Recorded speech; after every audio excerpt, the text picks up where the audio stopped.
Kok bisa sih dari tidak percaya diri bisa sampai menghancurkan pekerjaan, bisa sampai menghancurkan percintaan, yang sampai akhirnya gue kehilangan pasangan gue kehilangan pekerjaan gue, dan itu semakin memperburuk keadaan gue, yang semakin memperburuk ketidakpercayaan diri gue, sampai pada satu saat gue ngobrol dengan orang lain pun gak berani natap matanya.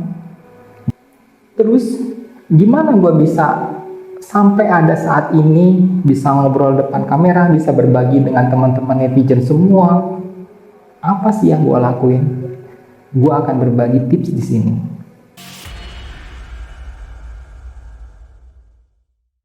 Ini cerita gue gimana gue bisa keluar dari rasa ketidakpercayaan diri gue yang ternyata menghancurkan pekerjaan gue, menghancurkan percintaan gue. Kok bisa sih dari tidak percaya diri bisa sampai menghancurkan pekerjaan, bisa sampai menghancurkan percintaan? Jadi gini, cerita ini diawali dari keadaan gue yang terlalu menggantungkan diri gue terhadap pasangan gue, yang terlalu menggantungkan diri terhadap partner gue. Gue ngerasa kalau gue gak ada pasangan gue, hidup gue akan gimana ya? Kalau gue gak ada pasangan gue, apa hidup gue akan baik-baik aja? Tapi di sisi lain juga ada di dalam diri gue perasaan ketidakpercayaan diri untuk dicintai orang lain, yang sampai akhirnya gue kehilangan pasangan gue kehilangan pekerjaan gue, dan itu semakin memperburuk keadaan gue, yang semakin memperburuk ketidakpercayaan diri gue, sampai pada satu saat gue ngobrol dengan orang lain pun gak berani natap matanya. Jauh-jauh deh gue bisa ngobrol di depan kamera seperti ini. Selfie aja dulu gue gak malu, selfie aja dulu gak berani. Jauh banget gue dari bikin channel YouTube kayak gini, bisa ngomong di depan kamera kayak gini. Jauh banget gue dari keadaan sekarang. Terus gimana gue bisa sampai ada saat ini bisa ngobrol depan kamera, bisa berbagi dengan teman-teman netizen semua? Apa sih yang gue lakuin? Gue akan berbagi tips di sini. Yang pertama, tentunya gue datang ke psikolog, karena gue nggak mau self diagnose. Gue nggak mau hanya cari di Google doang. Gue datang ke psikolog. Setelah datang ke psikolog, gue dapat advice. Kemudian gue cari buku self improvement, gue baca buku self development juga.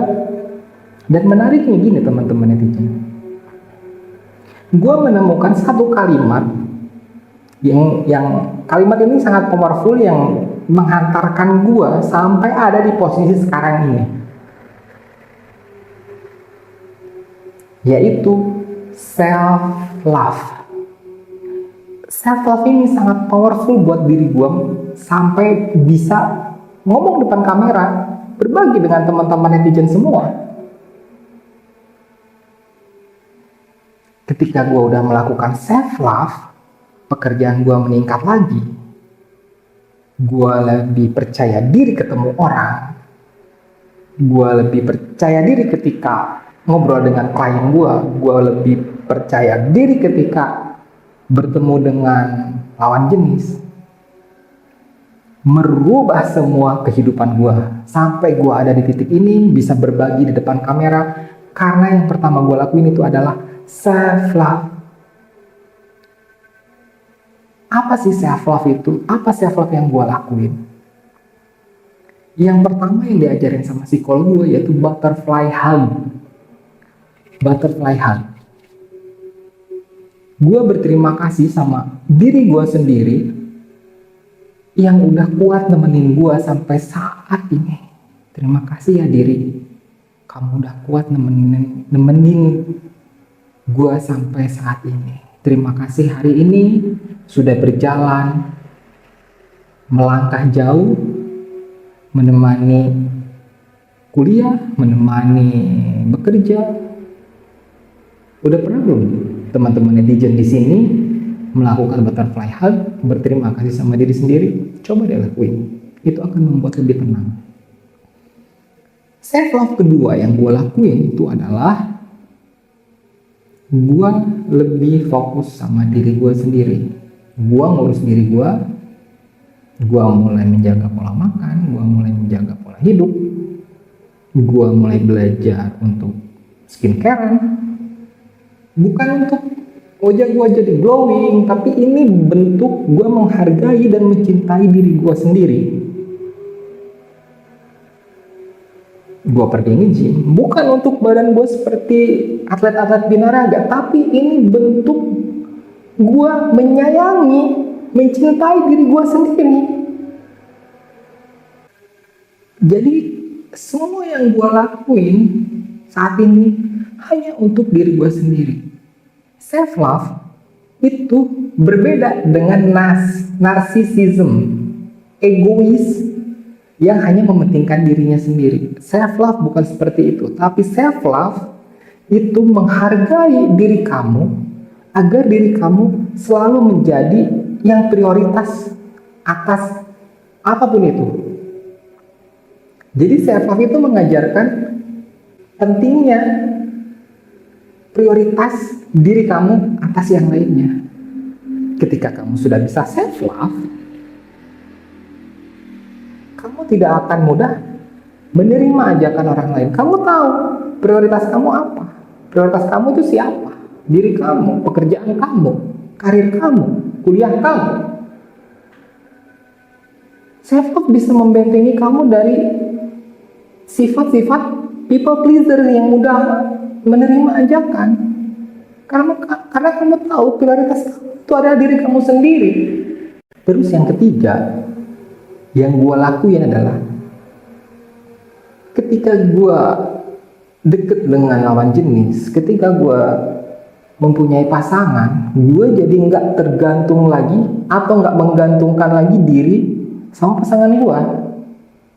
Gue nggak menggantungkan diri lagi sama tim gue. Diri ini ya tanggung jawab gue sendiri. Gue jadi lebih merasa gue layak dicintai. Gue jadi lebih merasa gue ini layak buat disayangi. Jadi ketika ada orang yang cuman mau main-main aja, gue udah tahu gitu, diri gue jauh lebih penting dari hanya orang atau pasangan atau calon pasangan yang hanya ingin cuman bikin baper doang. Ini hebatnya self love yang gue rasain. Gue jadi nggak mudah baper karena gue tahu prioritas gue itu apa dan siapa. Teman-teman netizen semua, pernah nggak kalian melakukan self love buat diri kalian? Kalau yang pernah, coba deh share di kolom komen self love seperti apa yang kalian udah lakuin. Karena biar kita bisa semakin banyak sudut pandang tentang self love. Jangan lupa di komen ya, cerita tentang self love-nya atau cerita tentang ketidakpercayaan diri teman-teman netizen semua. Jangan lupa di like, subscribe, share, dan komen ceritanya.